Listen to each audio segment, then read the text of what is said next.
Okay, good morning, all of you. Can you hear me well? Good. So it's a pleasure to be here at this NASSCOM event. I've not been to a NASSCOM event in a long time, so it's good to see so many people here. And it's a pleasure to be here with you.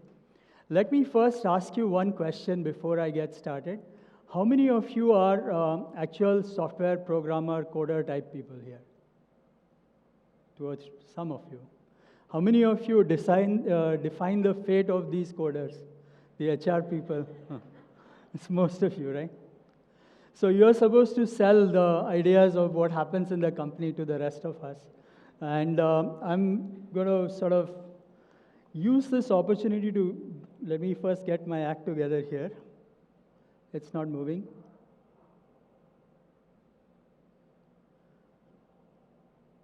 Slide needs to move, please. Is there some switch that I need to turn on?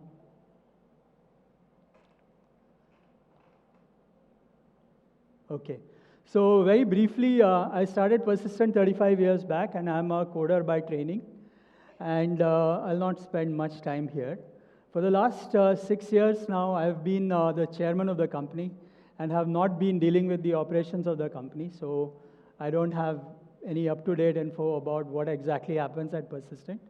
But I'm quite happy to share with you a lot of things that I'm working on, mainly around careers, future of work, and a bunch of other things like that. Very briefly, for those of you who may not know of Persistent, we are a 35-year-old company now. Last year, we did about $1.4 billion. And we do digital engineering is what we call ourselves. And AI is clearly the hot thing that everyone is working on, and we are too. And of course, we are betting our life on AI right now. What choice do we have, actually? And we have done well in many areas now. We focus predominantly in 3 areas: banking, financials, tech companies, and on life sciences and healthcare. And we have pretty marquee customers across the domain. But I'm not here to talk about Persistent, really. So I'm going to talk about 3 ideas. And I want to leave about 7 or 8 minutes for questions, okay? So please stock up on some provocative ideas so that the whole purpose of being here is to learn new things, so I can also learn new things with you. So the first concept I want to share with you, and especially with many of you who are in the HR and other areas, is that business growth is actually not a sequential straight line. And what works in one orbit actually doesn't work in the next one. What works in the second orbit doesn't work in the third orbit. And unfortunately, this is one of the biggest challenges that you have. So business growth is a sequence of S-curves. You do some things, you see growth, and then it tends to plateau out. And then you have to reinvent yourselves to do something different, because what worked in one orbit stops working in the next one. And actually, I've been working very closely with NASSCOM on a program we call the Second Orbit Program, where we focus on companies that migrate from the first orbit to the second orbit, because the first orbit is all about the founder and the founder's ideas.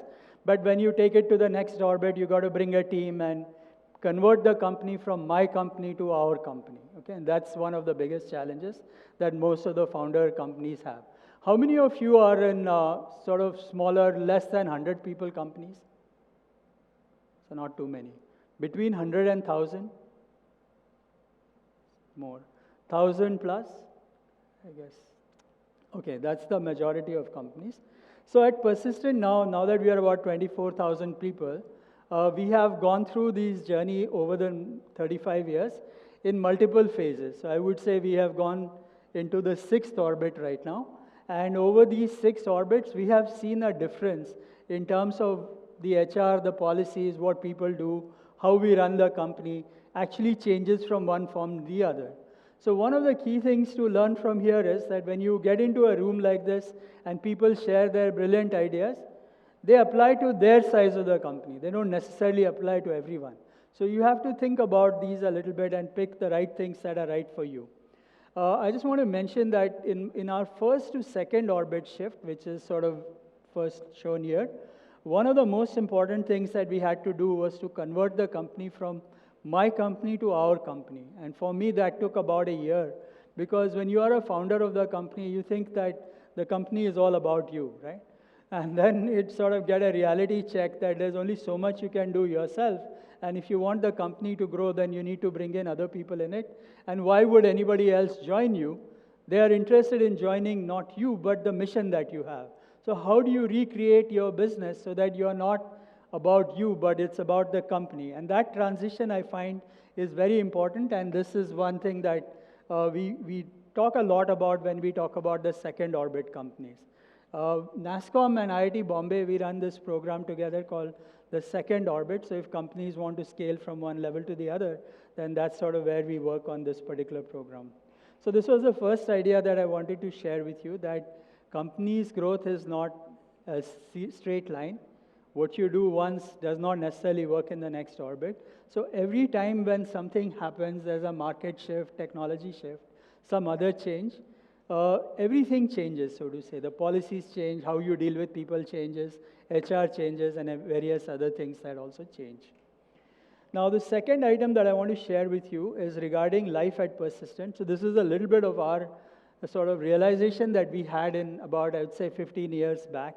And I'm going to share with you what we did in that context, and that may be relevant to some of you as well.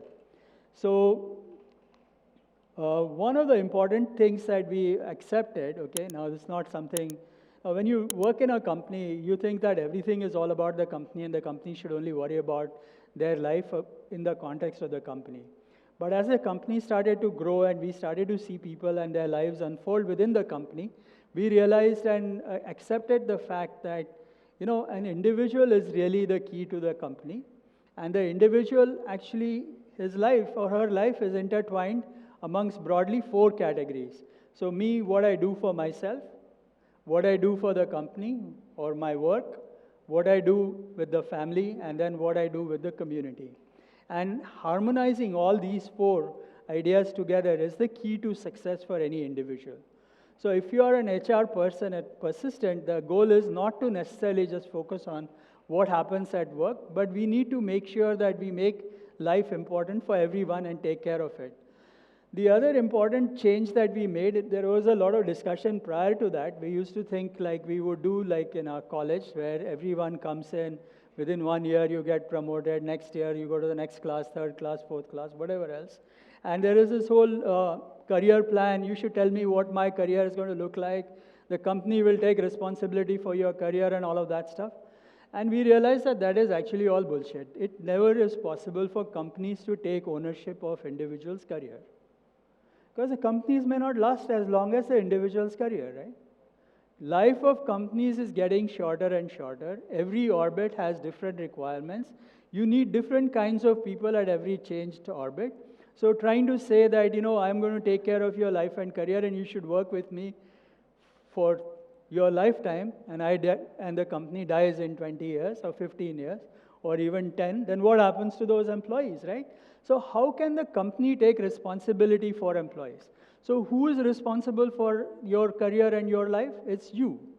So you have to take responsibility for your own life and your career. Now, I'm going to explain this a little bit further as to how this is important, because I think I posted this on LinkedIn once, and then I got a lot of people from everywhere saying, oh, you don't want to take responsibility for employees, this, that, and other stuff. But the reality is that, isn't this quite obvious that life of companies is short? Companies are getting shorter and shorter. Technologies are changing. Requirements are different. Everything is different in every orbit. How can the company be responsible for your life and career? It has to be you taking responsibility of it. The other interesting so when we thought through this, we sort of came out with this following chart.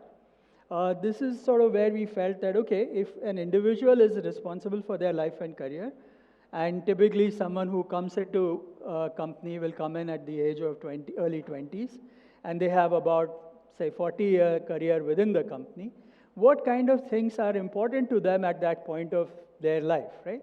So it can't always be saying that, okay, you should do this class, this course, this training, and then you should get promoted, you can become a manager after 5 years. All of those choices should be my choice, not the HR's choice or the company's path that they have laid out for me, right? So we thought through this a little bit more, and this is the sort of chart that we tell people about how people should manage their life and careers. So in the first 10 years of your career, typically we encourage people to learn and network. And why is this important? Because if you don't figure this out in your first 10 years, then you'll have difficulty in figuring this out in the future. Learning and networking is the key to your life for your entire career, not just the first 10 years, but doing this in the early 10 years is very important. The second 10 is this is the most crucial time for most professionals. How many of you are in your second 10 year of your career? Some of you here. Okay, so the reality that I ran into was that when you meet people in their jobs after 20 years of career, they say, I worked 7 years here, 6 years here, 5 years, whatever else. But they are not able to say what has that made them, in a sense, right? So by the end of 20 years of career, you want somebody to be an expert at something, and the world should say that, okay? It's not me saying that I'm an expert at something. It should be the world saying that I'm an expert at something. And then finally, typically people get to the corner office in their early 50s, and if they can't make it to the corner office, they realize that in their mid-40s. And I have this comment that most people in their mid-40s are the dukhiest people in the world because they think they can get to a corner office which they miss out because they haven't planned enough. So typically in your last 3 years, 30 years, 10 years, you should be planning what your corner office is and how you get there, and then finally set up for retirement.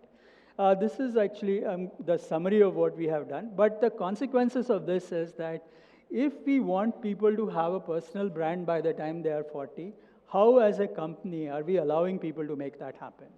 If we want people to be learning and networking in the first 10 years, as a company, are we providing them opportunities to do that, to learn and network? Not necessarily follow a career path, but to learn and network. So these are the things that we need to share.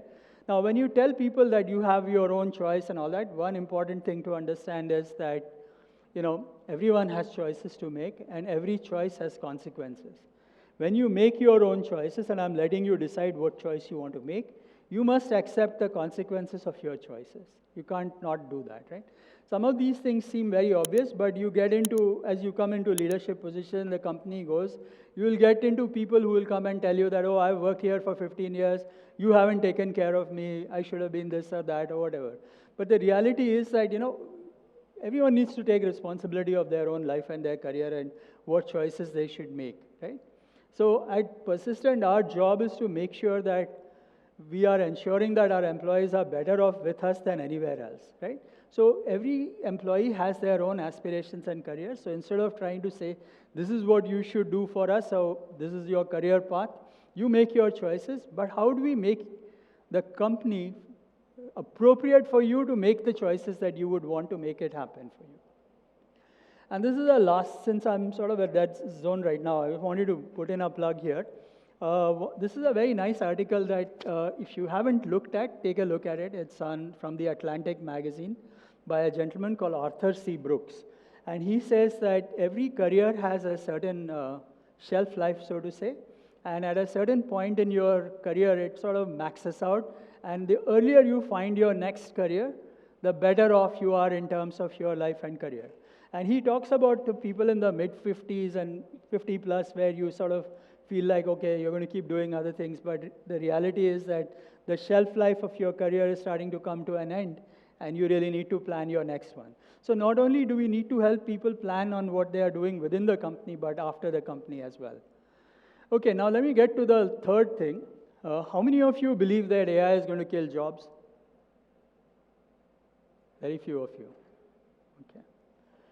So I believe that AI is going to do everything, then what will the rest of us do, right? So that is a problem that we need to ask. So I'm going to try to attempt this and share some ideas which I hope are provocative, and let's see how it goes. So, people have been saying that India software engineering is not going anywhere. We have not been contributing in AI. We don't have our own DeepSeek and all of that stuff. But the reality is that, there is a 3-step process: science, technology, and engineering. Indian industry, unfortunately, has mainly focused on engineering and not on science and technology, though there is a very landmark 100,000 crore announcement that was made by the Prime Minister yesterday to further science and technology. But currently, we have been excelling in engineering. That's what NASSCOM is focused on. So I believe that, as engineering starts to happen, I think India should have better opportunities in AI than we have seen in science and technology. So I don't have enough time to share these, but let me very simply give you 5 things that I think are going to happen. One is that AI is going to do fantastic things, but you'll need somebody to make it happen. Meaning just because it's there doesn't mean it's going to happen. Someone will have to create it. Second point is something that is relevant. I believe that AI is already writing better code than humans. So you can't fight AI for better code. This is the reality, okay? Better we accept it rather than not, okay? I think the agentic AI framework is starting to happen in a big way, and it's going to really change the way we are looking at enterprises, and you will have agents working with humans all through the place, maybe a lot more agents and fewer humans. And then finally, AI is kind of enhancing digital divide, which is something I worry about. And finally, unchecked AI can be really crazy, okay? Now, let me get to the key thing here. So one is, of course, and I realize you may not be able to read these letters here, but that's not important. What I'm trying to mention here is that if you look at most fantastic problems in the world that AI can potentially solve, to get them to the right kids and the right kid in that right village, somebody has to do some work. Some coding will have to be done, some software will have to be built.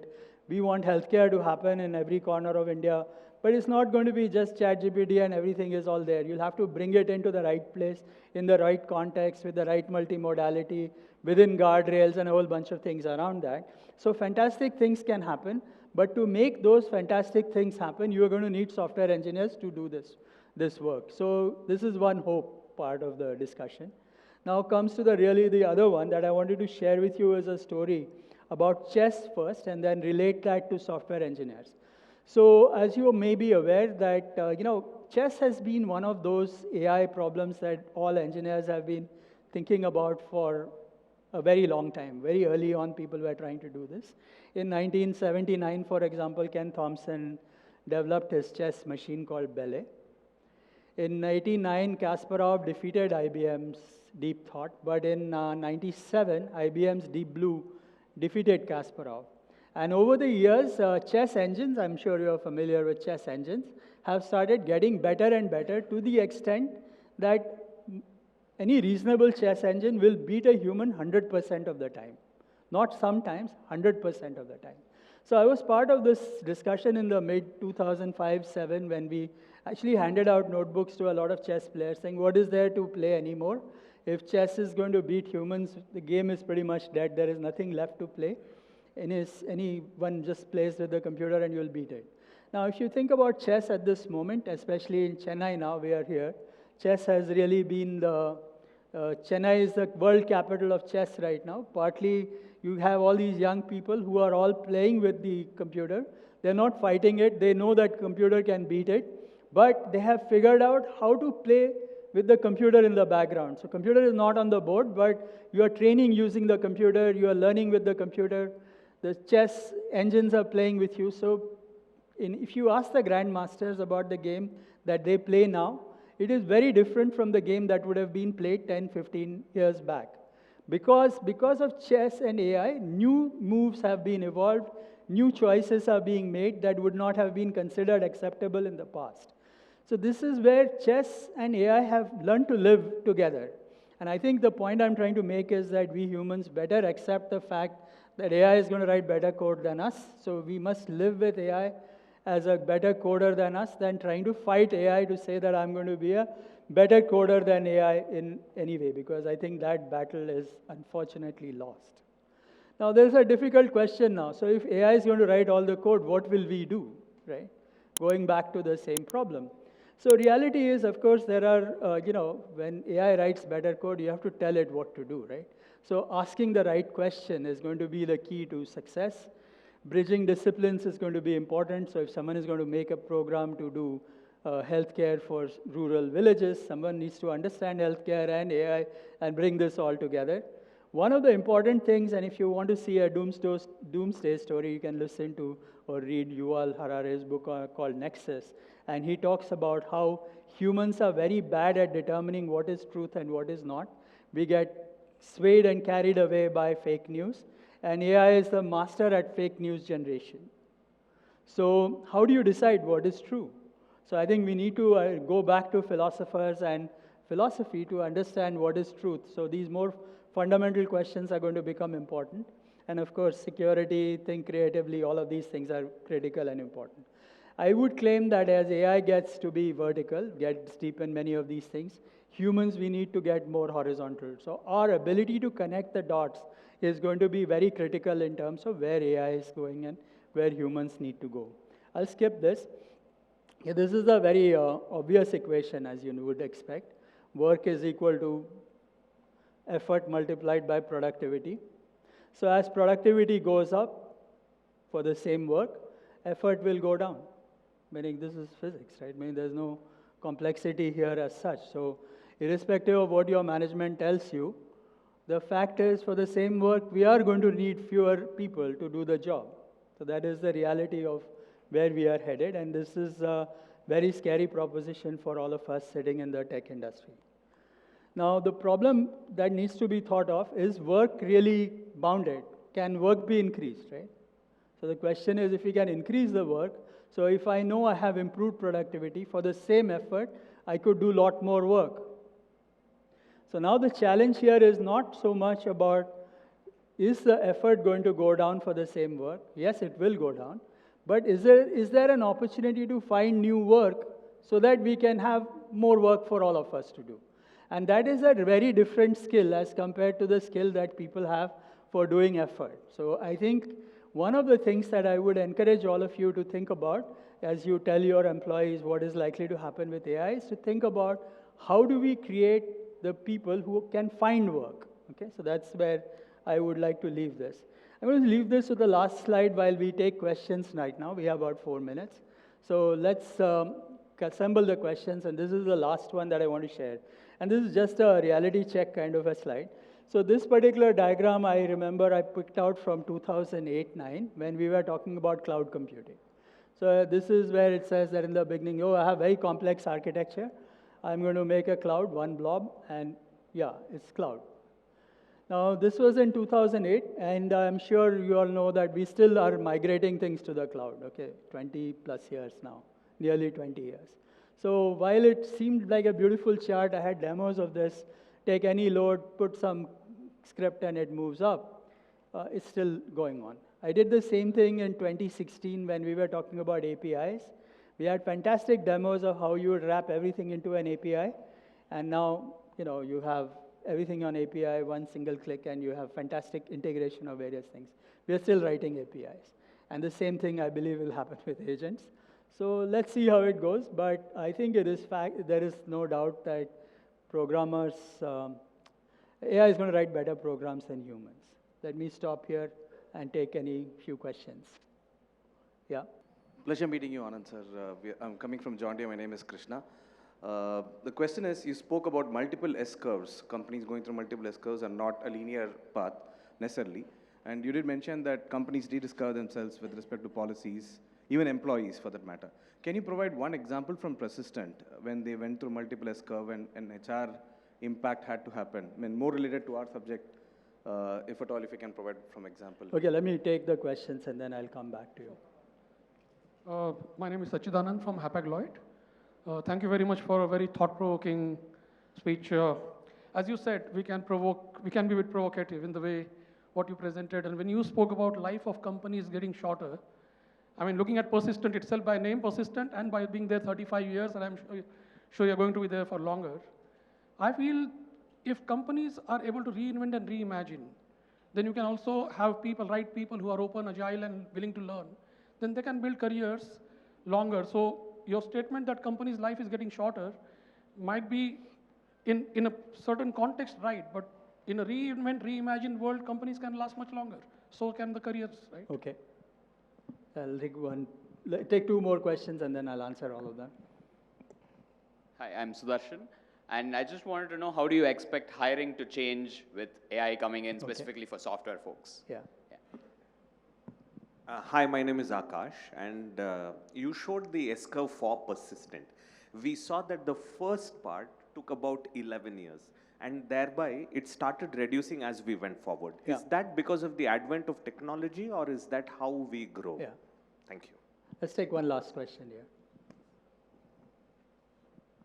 Anand, it's a fabulous presentation. My question is part of your first block.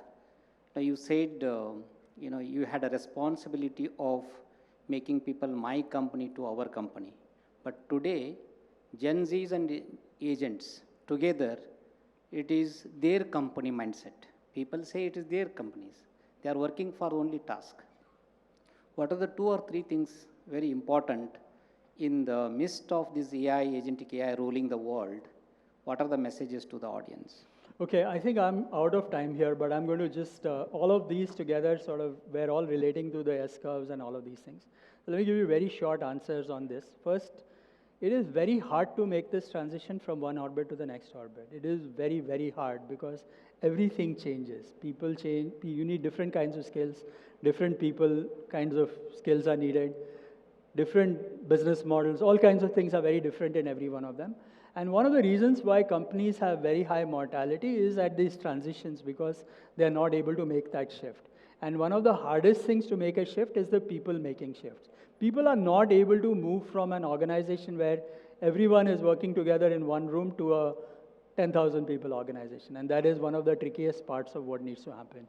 And in the persistent context also, we could feel that every change, either it was because of the market changes, so like one of the things that you would see, first transition for us happened during the Y2K end, because we never did Y2K, but more the dot-com burst. We were working with a lot of dot-com companies, and that transition realized that the market had changed for us. Everyone had completed dot-com, Y2K, and in the market that we had thought was ours, we found everybody showing up. So we had to do something different. So at every stage that I shared, different things have happened. And there is a phase difference. What worked in the company in one phase actually doesn't work in the next one. And the last question about your hiring question, hiring is going to change dramatically. I really believe that, people are going to hire more for more immediate. So there'll be 2, 3 kinds of hiring that will happen. There'll be a small set of people who are sort of the company, so to say.